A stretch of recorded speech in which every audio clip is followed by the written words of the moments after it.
दोस्तों, हमारे घरों में दिखने वाले जो कॉकरोच होते हैं, इन्हें आप साधारण जीव समझने की गलती बिल्कुल भी मत करना, क्योंकि ये एक बहुत ही मिस्टीरियस जीव है। आज मैं आपको इनके बारे में ऐसी बातें बताने जा रहा हूं जिसे जानकर आप शॉक्ड रह जाएंगे। आज की इस वीडियो में हम कॉकरोच के बारे में सब कुछ डिटेल में जानेंगे। तो चलिए, टाइम की वैल्यू को देखते हुए अब जानते हैं इनके बारे में। दोस्तों, कॉकरोच एक ऐसा जीव है जो हर तरह के माहौल और सिचुएशन में अपने आप को जिंदा रख सकता है और सरवाइव कर सकता है। आप ये बात जानकर शॉक्ड रह जाएंगे कि कॉकरोच हमारी इस धरती का सबसे पुराना जीव है।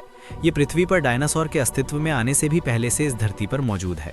आज से 23 करोड़ साल पहले डायनासोर का विकास इस धरती पर हुआ था, जबकि कॉकरोच 40 करोड़ साल पहले से ही इस धरती पर मौजूद हैं।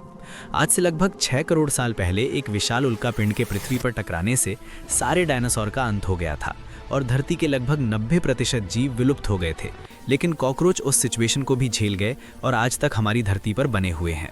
इतना ही नहीं, पृथ्वी पर उल्कापिंड के टकराने जैसी 5 बहुत बड़ी बड़ी विलुप्तियां भी आईं, जिसमें आइस एज भी शामिल है। इन विलुप्तियों के कारण धरती के लगभग सारे जीव विलुप्त हो गए थे, लेकिन फिर भी कॉकरोच उस मुश्किल सिचुएशन को भी झेल गए और आज तक जिंदा बने हुए हैं। कॉकरोच के बारे में सबसे शॉकिंग बात यह है कि अगर इनका सर काट दिया जाए, फिर भी ये लगभग 10 दिनों तक जिंदा रहते हैं। सर कट जाने के बाद भी इतने दिनों तक जिंदा रहने वाला ये धरती पर इकलौता जीव है।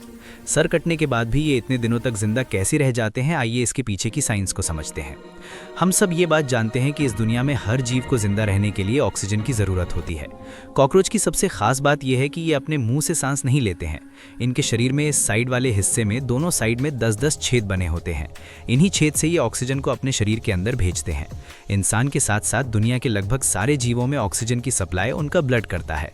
हमारे खून में मौजूद रेड ब्लड सेल्स फेफड़ों से ऑक्सीजन को लेकर बॉडी के हर सेल्स तक पहुंचाते हैं, जिसकी वजह से हमारे बॉडी सेल्स को ऑक्सीजन की सप्लाई होती रहती है। लेकिन कॉकरोच में इसका बिल्कुल ही उल्टा होता है। कॉकरोच के शरीर में जो ये छेद बने होते हैं, ये इंसान के नाक की तरह ऑक्सीजन को अंदर और कार्बन डाइऑक्साइड को बाहर छोड़ते रहते हैं। इन छेद को स्फेरिकल्स कहा जाता है। इनके बॉडी के हर सेल्स तक ऑक्सीजन को पहुंचाने के लिए इनके शरीर के अंदर पाइप जैसी संरचनाओं का एक पूरा जाल बिछा होता है, जिन्हें ट्रेकिया कहा जाता है। ये ट्रेकिया आगे जाकर और भी पतले पतले भागों में बढ़ जाते हैं, जिन्हें ट्रेकियोल्स कहते हैं। इन्हीं ट्रेकियोल से इनके बॉडी के सारे सेल्स जुड़े होते हैं और हवा से डायरेक्ट ऑक्सीजन को लेते हैं।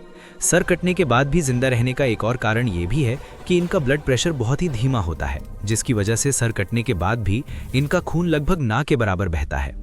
कॉकरोच का ब्रेन सिर्फ उसके सिर के अंदर ही नहीं होता, बल्कि इनके ब्रेन का कुछ हिस्सा इनके शरीर के अंदर भी होता है। यही कारण है कि सर कटने के बाद भी इनका शरीर इनके कंट्रोल में रहता है। अब यहाँ सवाल ये आता है कि जब सर कटने के बाद भी इनका शरीर इनके कंट्रोल में रहता है और इन्हें ऑक्सीजन भी मिलता रहता है, तो फिर ये मर क्यों जाते हैं? तो इसका जवाब है भूख और प्यास के कारण। सर कट जाने के बाद ना ही ये पानी पी पाते हैं और ना ही खाना खा पाते हैं, इसलिए भूख और प्यास के कारण ये मर जाते हैं।